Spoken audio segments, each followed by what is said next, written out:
Hello MRI Nation, today we're going to introduce you to the most glamorous industrial miracle known as the Tehran Metro.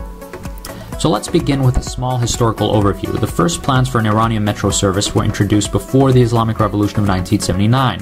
During the 1970s to 1990s, geological surveys and other studies were conducted to see whether such a continued project would be viable. In the 1980s, the Iran-Iraq War slowed down or even halted the construction of the metro service, but then in 1985, the Iranian parliament reapproved plans for its expansion. That leaves the 1990s to the present period, where line after line has been inaugurated as part of a never-ending expansion.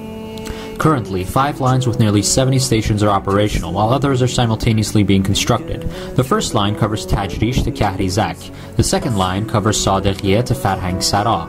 The third line covers Shahid Beheshti to Vali Asr. The fourth line covers Ekbatan to Shahid Kolahduz, and the fifth line covers Golshahr to Sadeghiyeh. Now, a bit about travel pricing. In order to travel, you have 2 different cards. The first is a travel card, whereby you can travel with a particular balance, but for the sake of keeping it simple, I'm going to assume you're traveling with an ordinary magnetic card for limited use.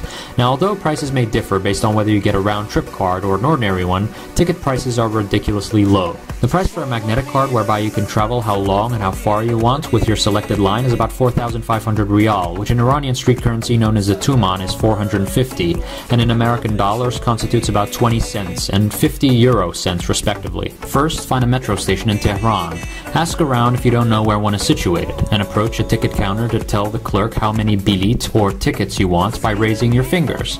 Pay the aforementioned price and find the metro map in the station to find the location you want to hop off. Look at the signs that can guide you to the correct lines, and before boarding, check in and out of the checking port. Don't forget to take out your ticket from the machine after having inserted it. Finally, one more thing about limitations at the metro. Males are pretty much limited in boarding cars and need to avoid the female sections. Ladies, on the other hand, can travel in any particular section but can also have their own special lady cars. Finally, as part of the government's efforts, seniors have the ability to travel free of charge. Tehran Metro carries about 2 million passengers a day, so if you're in town, be sure to check it out.